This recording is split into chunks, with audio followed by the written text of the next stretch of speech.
Welcome to EthAtlanta. This is the third time we've done EthAtlanta. We did EthAtlanta in 2018, and it was a mess. Just ask Ashley. We did it again virtually last year, and it was much better. It was just online because of the pandemic, and this year I think is going to be really awesome. The third time we've done it. So yeah, in 2018. So to understand the history of why we've had three EthAtlantas, you need to really understand the history of Provide. So I started Provide in 2017 to blockchain enable organizations that really didn't have a clue about blockchain. I wanted to give enterprise developers the same thing that Twilio.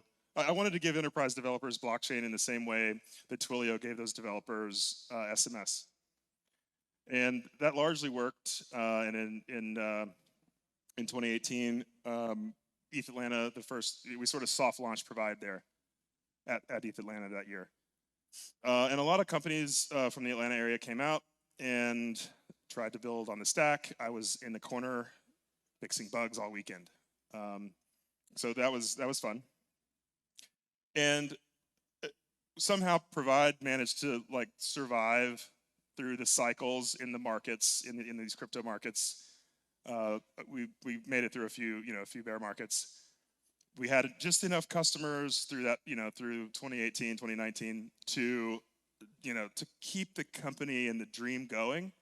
But then they would pay us to build something like a KYC service, for example, and then they would go out of business. And so it was pretty brutal for some years. But we did survive that, and we sort of came out on the other side in mid-2019, sort of thinking hey, you can blockchain enable a developer, but you can't really blockchain enable an enterprise because they don't understand the paradigm yet. And so it was hard. And in mid to late 2019, we decided to really go higher in the value chain with our offering. And what that meant was to create something that could give the enterprise organizations value without them having to learn blockchain or that paradigm in such an in-depth way. And so that's what really led to Shuttle.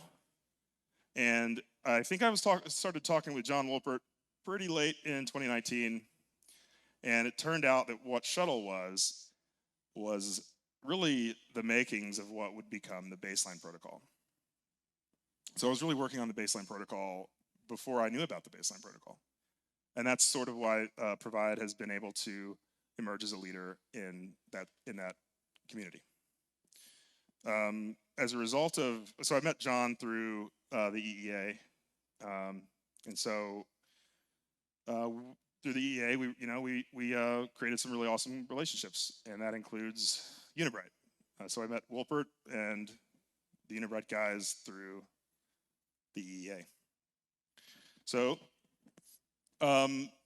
we decided that it was a good fit, and we joined the Baseline Protocol community and the technical steering committee, and we developed a relationship with Martin and Stefan of Unibright, and that really became, it was evident that we had a lot of synergies. They had been building no-code style tools, and we'd been building similar things, and they're having the UBT token, as the issuer of the UBT token, it was very obvious to us that there was a good synergy between our stack and their, the token.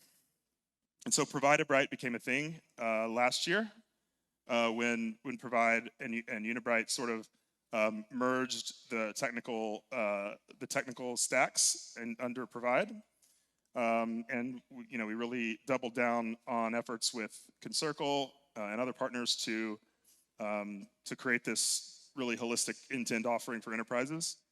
That also is the stack that the baseline standard, or the baseline specification that is now pending ratification as an OASIS standard was based. Yeah, so it's pretty exciting. I want to invite Martin and Stefan to join me via Zoom.